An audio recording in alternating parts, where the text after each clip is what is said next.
Yesterday I was going through my YouTube और मुझे एक वीडियो मिला श्वेताब गांगवार का and he was reacting to that IIT Baba. अब Shwetab is one of the rarest YouTubers जो कि which seems very very genuine, but this video threw me off. तो आज बात करेंगे इसी वीडियो की, क्या प्रॉब्लम है इस वीडियो में और क्यों ये एक इशू है जो कि डिस्कस होना चाहिए। तो लेट्स स्टार्ट।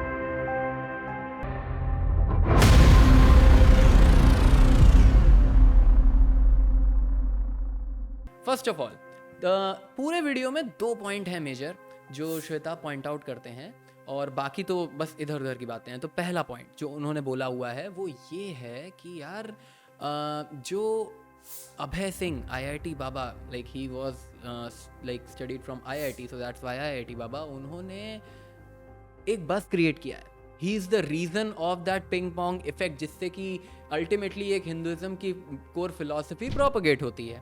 ये बात उन्होंने कही। तो यार अगर if I understood this point very very correctly, तो फिर वो इतना सा है कि एक अम्ब्रेला है, उस अम्ब्रेला का नाम है हिंदुइज्म और उसमें एक बहुत कोर फिलॉसफी चल रही है। बहुत सारी फिलॉसफीज हैं टू बी ऑनेस्ट, लेकिन हाँ अल्टीमेटली एक उस अम्ब्रेला के अंडर में बहुत सारी चीज़ें आती हैं। अब उन बहुत सारी चीज़ों में अगर कोई इंसान कुछ भी कर रहा है और उससे एक बज़ क्रिएट हो रहा है, उससे एक लाइक टॉपिक ऑफ टॉक बन रहा है अंडर दैट अम्ब्रेला, तो ये एक अच्छी बात है। ये उनका पॉइंट है, if I understood the point rightly.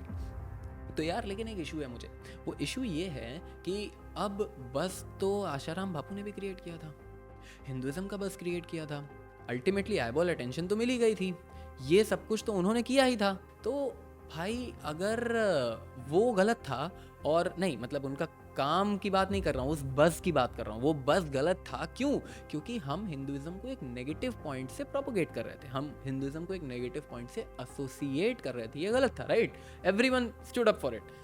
अब यार जब एक ऑरेंज कलर का कपड़ा पहन के एक भिखारी भीख मांगता है राम के नाम पे, तो हम लोग उसको क्रिटिसाइज करते हैं। क्यों क्रिटिसाइज करते हैं भाई? बस तो वो भी क्रिएट कर रहा है, लेकिन हम लोग क्रिटिसाइज करते हैं क्योंकि हिंदुइज्म का एसोसिएशन हम लोग काफ़ी नेगेटिव और काफ़ी गलत जगह से कर देते हैं, करेक्ट है ना?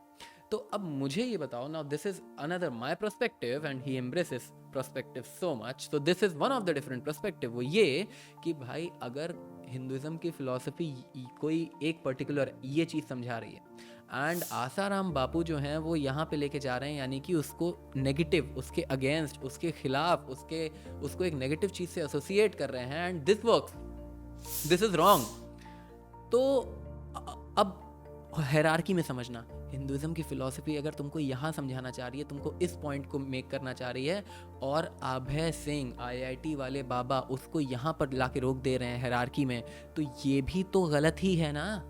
अगर मेरा पॉइंट समझ में आया हो तुमको, मैं ये कह रहा हूँ कि अगर तुम्हारी पॉसिबिलिटी, अगर किसी इंसान की पॉसिबिलिटी 100 थी और कोई तुमको बोल दे आके कि नहीं यार 30 इज द मैक्स पॉसिबिलिटी, और तुम उस इंसान की बात फेस वैल्यू पे ले लो, तो ये बहुत बड़ा गुनाह है। That is my point. तो इसीलिए हर तरह का बज़ ज़रूरी नहीं है और हर तरह का बज़ हार्मफुल हो जाता है कभी कभी। अच्छा, अब अगर बज़ एक रास्ते के लिए हो, अगर बज़ एक जरिया हो, तो बात समझ में आती है कि भाई ये बज़ क्रिएट हो रहा है, उससे लोग इस अम्ब्रेला के अंदर आएंगे, under that umbrella they can look for a lot of things, they can get the core philosophy, जो कि हम लोग फिलॉसफी को प्रोपोगेट कर रहे थे, जो कि किसी एक इंसान से काफ़ी बढ़कर है। आई अंडरस्टैंड दैट फैक्ट, लेकिन अगर जो आईबॉल्स आई हैं, जो आईबॉल अटेंशन मिला है, वो उसको फाइनलिटी समझ लेता है, तो अगर जो बस जिसने क्रिएट किया है उसी को फाइनलिटी समझ लेता है, तो उस इंसान की पॉसिबिलिटी खराब हुई। ये पहला नुकसान। दूसरा नुकसान, कोई समझदार इंसान जो कि रैशनल माइंड के साथ आता है और वो देखता है, जिसके मन के, अगर ये मन है और उसके मन में इतना छोटा सा भी हिस्सा हिंदुइज्म के लिए था कि कभी देखेंगे, कभी एक्सप्लोर करेंगे, ज़रूरी नहीं इंडिया का इंसान हो, बाहर का हो, कोई भी हो, कि कभी देखेंगे, और उस बस की वजह से जो कि अभय सिंह ने बनाया, उस बस की वजह से वो हिस्सा इतना बड़ा होता है दिमाग में, लेकिन वो हिस्सा आउट ऑफ टोटल ब्लफ, मतलब कि he is looking at it कि ये एक फेमस हो रहा है बाबा, इसको अप्रिशिएट कर रहे हैं लोग, and he is talking bluff. Now look at these clips first. Cricket देखते हैं आप? हाँ देखा था मैंने बीच में, इनको थोड़ा बहुत ऐसे जिताया भी था, बट एक क्रिकेटर वही है थोड़ा। आप जिता देते हैं यहाँ बैठ के? हाँ हाँ हाँ, ये T20 वर्ल्ड कप में भी किया था ना मैंने समय में, मैं उसको बार बार बोल रहा हूँ यार हार्दिक को बोल दे भाई, हार्दिक को बोल दे भाई। दे ही ले रहा है वो, रोहित शर्मा अलग ही उसमें जा रहा है।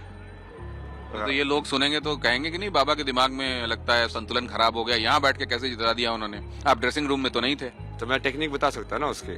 क्या टेक्निक है? जैसे आप यहाँ बैठ के कैसे कर सकते हो, मतलब कि यहाँ बैठ के आपको सिग्नल से जुड़ना है। अब वो सिग्नल यदि लाइव आ रहा है तो आप उसको समझो ना कि वो वैसे तो एक ही चीज है, वो एक ही एनर्जी है जो इस फॉर्म में आ रही है और फिर वो बाद में वेव फॉर्म में हवा में से जाके वो कोई टावर जो है वो उसका एमिट कर रहा है। उस टावर तक कैसे पहुंची, वहां पे जो कैमरा था उसने एनर्जी को एब्जॉर्व किया। तो कहीं ना कहीं वो तुम सामने ही देख रहे हो, बस एक इनडायरेक्ट लाइक बीच में बहुत मैनिपुलेशन हो रहा है इन्फॉर्मेशन का, कोड डिकोड हो रहा है। क्या है, ये कैमरा उसका एक फॉर्म में कोड करेगा, फिर ये टावर उसका अलग फॉर्म में डिकोड करेगा, फिर वो अलग कोड करेगा, डिकोड करेगा। और जैसे हमने हमारी आंखें जैसे उस चीज को देखती है वो वैसे ही है, बट बीच में स्टेप्स डाल दिए।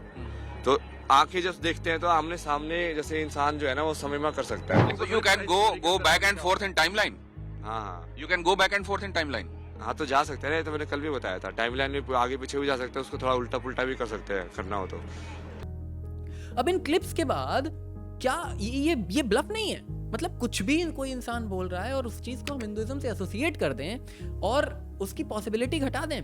कितने लोग शायद फिर कभी कोर फिलॉसफी तक जाएंगे ही नहीं, क्योंकि क्यूरियोसिटी मर जाएगी, क्योंकि फेस वैल्यू पे ले चुके होंगे वो इस चीज को। तो अप्रिशिएट क्यों कर रहे हो? नहीं कर सकते हम अप्रिशिएट, ये बहुत नुकसान वाली बात है। दूसरी बात, अब श्वेता भाई ने बोला कि यार एक जो हिंदुइज्म है, ये जो इंसान बात कर रहा है वो उपनिषद में, गीता में कही गई है। तो first of all I think he have read it, I have also read it. तो यार नहीं कही गई है पहली चीज़, क्योंकि हाँ अगर हम ओवर सिंप्लीफाई कर दें बात को तो बिल्कुल आपकी बात सही है, लेकिन ओवर सिंप्लीफाई क्यों कर रहे हो यार? नुआंसेस में चीज़ें होती है ना, यू से it like that. So basically when someone says कि भाई मैं ही भगवान हूँ, तो अहम ब्रह्मास्मि का कंसेप्ट है तो, लेकिन अहम ब्रह्मास्मि का कंसेप्ट ये है कि भाई फिर सब कुछ भगवान है। As you said in your video, very appreciable, आपने कहा इस चीज़ को, लेकिन जरा देखो तो वो इंसान क्या बोल रहा है। वो इंसान कह रहा है कि भाई मैं शिव जी से मिला, शिव जी ने मुझे बताया कि तुम विष्णु के अवतार हो, और कब मानोगे? जब मैं अपनी शक्तियों से सब दिखा दूंगा, सब तहस नहस कर दूंगा, तब मानोगे। महादेव से बात करते थे, बोला कि महादेव को ये बोलने के लिए बोल रहे कि भाई तू ही विष्णु है, तुम्हें झूठ थोड़ी बोल रहा हूँ। जब सब कुछ प्रूव कर दोगा, जब सारी शक्तियां ले लूंगा, तब मानोगे तुम लोग। फिर मानने का मतलब ही क्या है? फिर तो तुम सबको सुदर्शन से काट दूंगा। सुदर्शन से नहीं कटोगे तो त्रिशूल से काट दूंगा, महादेव त्रिशूल भी दे दोगे मेरे को। अभी बात कर रहे हो कि ईगो इज द एनिमी, अभी आपने इसी वीडियो में बात करी, एंड क्या इसमें ईगो नहीं दिख रहा है? So what are we propagating? आप या तो you are not well researched while making this video, क्योंकि किसी इंसान के ब्लफ को हम उस बस से एसोसिएट नहीं कर सकते, वो नेगेटिव है, ये सही नहीं है, इससे नुकसान होता है हिंदुइज्म का ही। Hinduism is a very core, very deep and a very very amazing philosophy. उसको किसी भी चीज़ से एसोसिएट करके, किसी भी तरह के बस को एक्सेप्ट करके हम खराब नहीं कर सकते। I hope my point was clear. I hope my message was clear. But other than that, Shwetab is an amazing creator. He's one of the genuine creators on YouTube. So no hate or something like that on that. But this particular point, this pissed me off. So I think I made my point clear. चलो मिलते हैं, और जो thoughts हों, जो तुम लोगों के विचार हों, जो समझ में आया हो, जो तुमको कुछ बोलना हो, you are welcome in the comment section. तो या see you in the comment section. Bye bye.